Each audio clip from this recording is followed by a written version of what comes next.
የዘመናችን የጂኦፖለቲካና የወታደራዊ ስትራቴጂ ትርታ የሚለካው በጠመንጃ አፈሙዝና በሚሳኤል ጩኸት ብቻ አይደለም። ይልቁንም በኢኮኖሚ ማዕቀብ፣ በባህር ላይ እገታ፣ በስነ ልቦና ጫናና በረቀቀ ዲፕሎማሲያዊ የቼዝ ጨዋታ ጭምር እንጂ። የዚህ ሁሉ ውስብስብ የጥንካሬ መፈተሻ ማዕከልና የዓለም የነዳጅ አቅርቦት የደም ስር የሆነው የመካከለኛው ምስራቁ የሆርሙዝ ባሕረ ሰላጤ አሁን ላይ የዓለምን ትኩረት የሳበ ትልቅ የፍጥጫ መድረክ ሆኗል። በዚህች ስትራቴጂካዊ የባህር በር ላይ በዓለም ወታደራዊና የኢኮኖሚ ኃያልነቷ ወደር የማይገኝላት አሜሪካና የራሷን ጂኦግራፊያዊና ስልታዊ ጥንካሬ በሚገባ የምትጠቀመው ኢራን መላውን የዓለም ኢኮኖሚ ሊያናውጥ በሚችል እጅግ አደገኛ ፍጥጫ ውስጥ ይገኛሉ። የሁለቱ ሀገራት የሰባት ሳምንታት ውጥረት የዘመናዊ ጦርነትን ጽንሰ ሐሳብ ሙሉ ለሙሉ የቀየረ ክስተት ሆኖ እናገኘዋለን። አሜሪካ ግዙፍ ወታደራዊ በጀቷንና እጅግ ዘመናዊ የሆኑትን የአየር መከላከያ ሥርዓቶቿን ብታሰማራም ኢራን ግን እጅግ ርካሽ የሆኑ የድሮን መንጋዎችን በመጠቀም ሚዛናዊ ያልሆነ ጦርነት ስልትን በተሳካ ሁኔታ ተግባራዊ እያደረገች ነው። የአሜሪካ ጦር በሚሊዮን ዶላሮች የሚቆጠሩ የፓትሪዮትና ታድ ሚሳኤሎችን ርካሽ የኢራን ድሮኖችን ለመምታት ሲያሟጥጥ፣ ኢራን በበኩሏ ከመሬት በታች ባሉት ግዙፍ የሚሳኤል ከተሞቿ አቅሟን በፍጥነት እየገነባች ትገኛለች። ይህ የማሟጠጥ ጦርነት የአሜሪካን ወታደራዊ ሎጂስቲክስ ያልጠበቀው ፈተና ውስጥ የጣለ እና የኢራንን የረጅም ጊዜ ጦርነት የመቋቋም ብቃት ያረጋገጠ ነው። ከወታደራዊ ቴክኖሎጂውና ከበጀት ፍልሚያ ባሻገር የባህር ላይ ውጥረቱ የዓለምን የንግድ መስመር በከፍተኛ ስጋት ውስጥ ጥሎታል። የሆርሙዝና የኦማን ባሕረ ሰላጤዎች የሁለቱ ሀገራት የባህር ላይ ጡንቻ መፈተሻ ሆነዋል።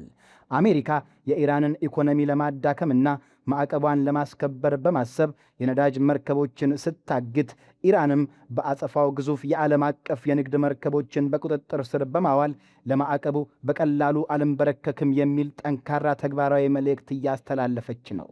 ይህ የአንዱ ማገድ እና የሌላው አጸፋ መመለስ የባህር ላይ ደህንነትን ከማናጋቱም በላይ ሀገራቱ ሉዓላዊነትንና ዓለም አቀፍ የባህር ላይ ሕግን እንዴት ለየራሳቸው ፖለቲካዊ ፍላጎት እየተረጎሙት እንደሆነ ቁልጭ አድርጎ ያሳያል። የዚህ ውስብስብ ጦርነት ሌላኛውና እጅግ ወሳኙ ግንባር ደግሞ የፖለቲካው ሸፍጥ፣ የሥነ ልቦና ጦርነትና የዶላር ዲፕሎማሲ ነው። ፍጥጫው ከጦር ሜዳውና ከባህር ዳርቻዎች ወጥቶ በማኅበራዊ ሚዲያና በፋይናንስ ተቋማት ጭምር እየተካሄደ ነው።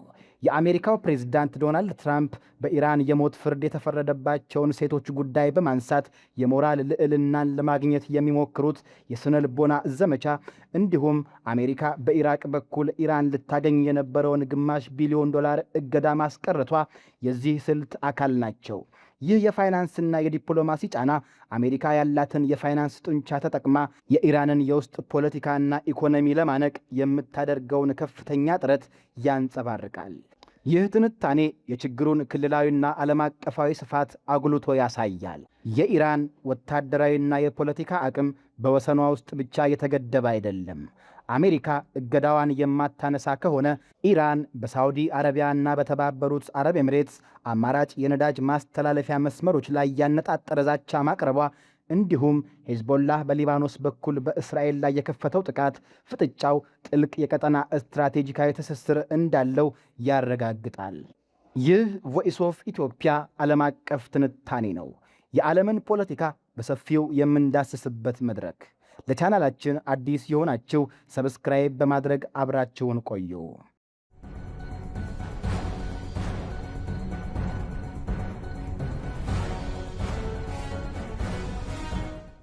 እንግዲህ እውነቱን ለመናገር የዓለማችንን ፖለቲካዊና ወታደራዊ ትርታ በቅርበት ለሚከታተል ማንኛውም ሰው አሁን በመካከለኛው ምስራቅ በተለይም በሆርሙዝ ባሕረ ሰላጤ ዙሪያ እየተካሄደ ያለው ነገር በቀላሉ የሚፈታ አይደለም።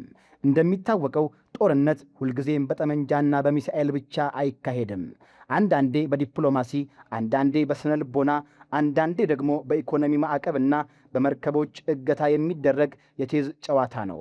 ታዲያ እዚህ ላይ ልብ ልንል የሚገባው ትልቁ ጉዳይ አሜሪካና ኢራን እያደረጉት ያለው እጅግ ውስብስብና ውጥረት የበዛበት ፍጥጫ ነው። እስኪ ነገሩን ከስሩ እንየው።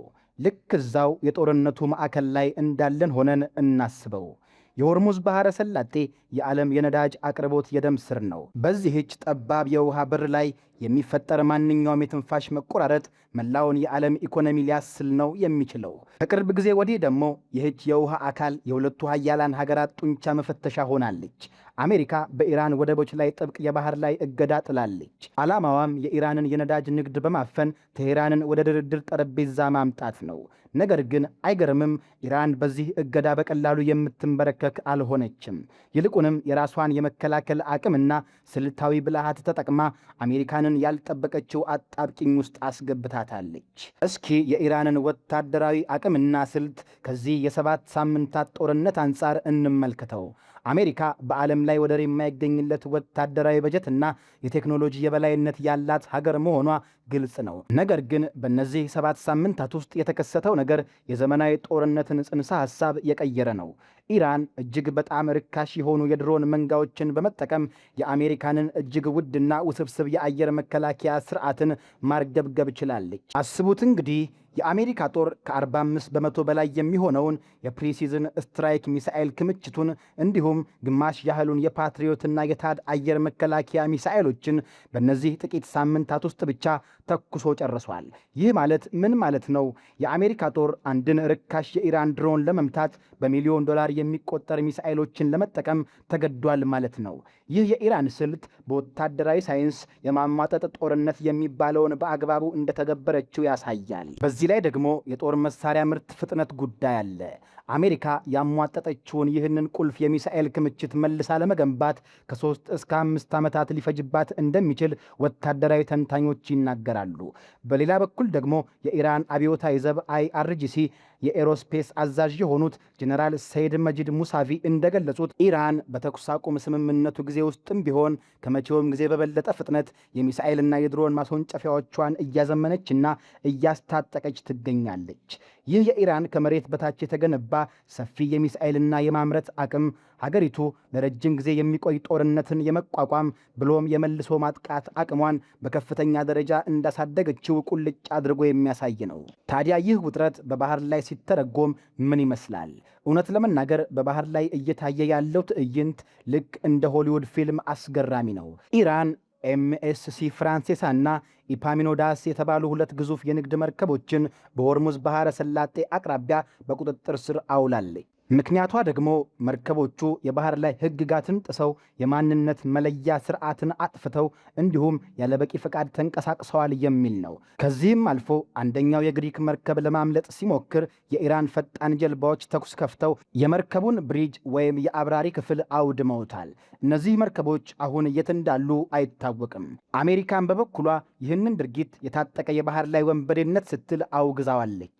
ግን ነገሩ እዚህ ላይ አያበቃም። የአሜሪካ የባህር ኃይልም እንዲሁ በበኩሉ ቱስካ የተሰኘ የኢራን ነዳጅ የጫነ ግዙፍ መርከብን በኦማን ባህረ ሰላጤ አቅራቢያ አግቶ ይዟል። የአሜሪካ የባህር ኃይል መርከቡን ለማስቆም ከሞከረ በኋላ አብራሪዎቹ ፈቃደኛ ባለመሆናቸው ምክንያት በሞተር ክፍሉ ላይ ተኩስ በመክፈት መርከቡን ከጥቅም ውጪ አድርጎ በቁጥጥር ስር አውሎታል። እንግዲህ እዩት፣ አንዱ ያግታል፣ ሌላውም አጸፋውን ይመልሳል። ይህ ድርጊት የሁለቱንም ሀገራት የባህር ላይ ኃይል አጠቃቀምና ስልት ፍጥጫ የሚያሳይ ሲሆን የዓለምን የንግድ መስመር ግን በከፍተኛ አደጋ ውስጥ ጥሎታል።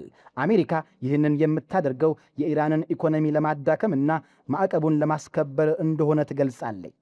ኢራን ደግሞ ይህንን የአሜሪካን ድርጊት የዓለም አቀፍ ሕግ ጥሰትና ሉዓላዊነትን የመደፋፈር ተግባር ነው ብላ ትከራከራለች። እስኪ ደግሞ ወደ ዲፕሎማሲውና የፖለቲካው ሸፍጥ እንግባ። ዲፕሎማሲውም ቢሆን ከጦር ሜዳው ያነሰ አይደለም። የአሜሪካው ፕሬዝዳንት ዶናልድ ትራምፕ በኢስላማባድ ፓኪስታን ሊካሄድ ለታሰበውና እጅግ ወሳኝ ለሆነው የሰላም ድርድር ቅድመ ሁኔታ በሚመስል መልኩ ያልተለመደና አነጋጋሪ እርምጃ ወስደዋል። በማህበራዊ ትስስር ገጻቸው ላይ በኢራን የሞት ፍርድ ተፈርዶባቸዋል የተባሉ 8 ሴቶችን ፎቶ በማጋራት የኢራን መንግስት እነዚህን ሴቶች እንዲምርና ጉዳት እንዳያደርስባቸው በይፋ ተማጽነዋል። ትራምፕ ይህንን ያደረጉት እንደ የበጎ ፈቃድ መግለጫና ለድርድሩ ጥሩ ጅምር እንዲሆን አስበው እንደሆነ ቢገልጹም የኢራን መንግስት ግን ይህንን ክስ አስተባብሏል። ሴቶቹ በምንም አይነት የሞት አደጋ ውስጥ እንዳልሆኑ ገልጿል። ይህ እንግዲህ በዓለም አቀፉ ማህበረሰብ ዘንድ የሞራል ልዕልናን ለማግኘት የሚደረግ የስነ ልቦና ጦርነት አካል መሆኑ ግልጽ ነው። በተጨማሪም አሜሪካ በኢራን ላይ የምታደርገውን ጫና በኢኮኖሚው በኩልም አጠናክራ ቀጥላለች። ለምሳሌ ያህል አሜሪካ ለኢራን ቅርብ ግንኙነት ያላት ኢራቅ ከነዳጅ ሽያጭ ያገኘችውንና በአሜሪካ ፌዴራል ሪዘርቭ በኩል የሚተላለፍላትን ወደ $500 ሚሊዮን የሚጠጋ ጥሬ ገንዘብ አግዳባታለች። ይህ የተደረገው የኢራን የቅዱስ ኃይል አዛዥ የሆኑት እስማኤል ቃኒ ባግዳድን ከጎበኙና ከኢራን ደጋፊ ታጣቂዎች ጋር ከተወያዩ በኋላ ነው። አሜሪካ በዚህ እርምጃዋ ኢራቅ የኢራንን ተጽዕኖ እንድትቀንስ ማስጠንቀቂያ እየሰጠች ነው። ይህ የዶላር ዲፕሎማሲ አሜሪካ ያላትን የፋይናንስ ጡንቻ የሚያሳይ ቢሆንም በሌላ በኩል ግን አጋሮቿን ወደ ኢራን ጎን እንድታጣቸው ሊያደርግ እንደሚችልም ስጋት ፈጥሯል። ይህ ሁሉ ውጥረት እያለ የተኩስ አቁም ስምምነቱ ሁኔታውስ ምን ይመስላል? ትራምፕ የተኩስ አቁሙን ጊዜ ማራዘማቸውን ቢያሳውቁም የባህር ላይ እገዳው ግን እንደማይነሳ አስረግጠው ተናግረዋል። ይህ ለኢራን በፍጹም ተቀባይነት የሌለው ጉዳይ ነው።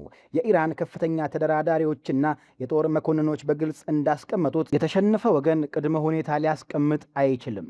አሜሪካ እገዳዋን የማታነሳ ከሆነ የተኩስ አቁም ማራዘሟ ለኢራን ምንም ትርጉም እንደሌለውና ለድንገተኛ ጥቃት ጊዜ ለመግዛት የተደረገ ስልት እንደሆነ ቴሄራን ታምናለች። የኢራን የመከላከያ አቅም እዚህ ላይ በድጋሚ ጎልቶ ይወጣል።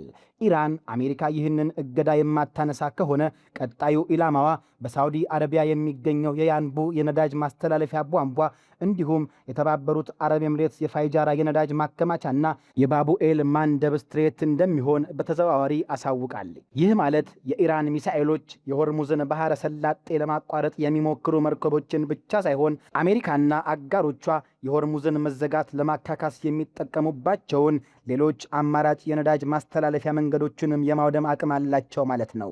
የኳታር የኤልኤንጂ ጋዝ ማምረቻ ጣቢያ ላይ የደረሰው ጥቃት እና የ17 በመቶ የምርት መቀነስ ኢራን ይህንን ዛቻዋን በተግባር የመፈጸም አቅም እንዳላት በግልጽ ያሳየ ክስተት ነው። እንግዲህ እዩት።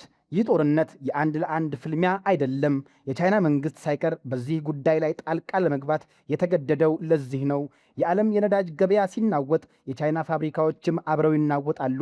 ቻይና የሆርሙዝ ሰርጥ ክፍት ሆኖ እንዲቀጥል፣ ሰላም እንዲሰፍንና አሜሪካ እገዳዋን እንድታነሳ ጥሪ እያቀረበች ትገኛለች። በመጨረሻም ወደ መሬት ላይ ያለው እውነታ ስንመለስ በሊባኖስ በኩል ሄዝቦላ ከእስራኤል ጋር እያደረገ ያለው ውጊያም የዚህ ሰፊ የቀጠናው ጦርነት አካል ነው። ሄዝቦላ እስራኤል የተኩስ አቁሙን ከ200 ጊዜ በላይ ጥሳለች በማለት በአጭር ርቀት ሚሳኤሎችና በድሮኖች የእስራኤልን ወታደራዊ ካምፖች ማጥቃት ጀምሯል። ይህ የሚያሳየው የኢራን የመከላከልና የማጥቃት አቅም በራሷ ጂኦግራፊያዊ ወሰን ውስጥ ብቻ የተወሰነ ሳይሆን በመካከለኛው ምስራቅ የተዘረጋ ስትራቴጂካዊ ጥልቀት ያለው መሆኑን ነው። ስለዚህ ይህንን ሁሉ ስናጠቃልለው ምን እንረዳለን? በአንድ በኩል የአሜሪካ ግዙፍ የባህር ላይ ኃይል፣ የኢኮኖሚ ማዕቀብና ስልታዊ ጫና አለ። በሌላ በኩል ደግሞ የኢራን እጅግ አስገራሚ የሆነ የድሮን ቴክኖሎጂ፣ ሚሳኤሎችን በብዛት የማምረትና ወታደራዊ መሠረተ ልማቶችን ከመሬት በታች የመደበቅ ብቃት እንዲሁም በቀጠናው ያላት ተጽዕኖ ፈጣሪነት አለ። ጦርነቱ ሚዛናዊ ያልሆነ ቢመስልም ኢራን የራሷን ጥንካሬ አውቃ የአሜሪካንን ደካማ ጎን ለምሳሌ የውድ ሚሳኤሎቿን በፍጥነት ማለቅ በሚገባ እየተጠቀመችበት ትገኛለች። የተኩስ አቁሙ ጊዜ እያለቀ ሲመጣ ሁለቱም ሀገራት ጣታቸውን ቃታው ላይ አድርገው ማንም ወደ ኋላ የማይልበት አደገኛ የፖለቲካና የወታደራዊ ጫፍ ላይ ቆመዋል። ሰላም ይሰፍናል ወይስ የቀጠናው እሳት ወደ ዓለም አቀፍ የኢኮኖሚ ቀውስ ይዛመታል? ይህንን የሚመልሰው የኢስላማባዱ የድርድር ጠረጴዛና በሆርሙዝ ባህረ ሰላጤ ላይ የሚደረገው የሃያላኑ የነርቭ ፊልሚያ ብቻ ነው። እውነት ለመናገር የሚቀጥሉት ቀናትና ሳምንታት የዘመናችንን ታሪክ የሚቀይሩ ሊሆኑ ይችላሉ። እኛም የዚህ ታሪካዊና ፈታኝ ክስተት ታዛቢዎች ነን። የዛሬው ዓለም አቀፍ ትንታኔያችን በዚሁ ተቋጨ። ስለተከታተላችሁን እያመሰገንን ለቻናላችን አዲስ የሆናችሁ ሰብስክራይብ በማድረግ ቤተሰብ እንድትሆኑን ጋብዛለን። ከሰዓታት በኋላ በሌላ ዓለም አቀፍ ጉዳይ እስክንገናኝ ሰናይ ጊዜ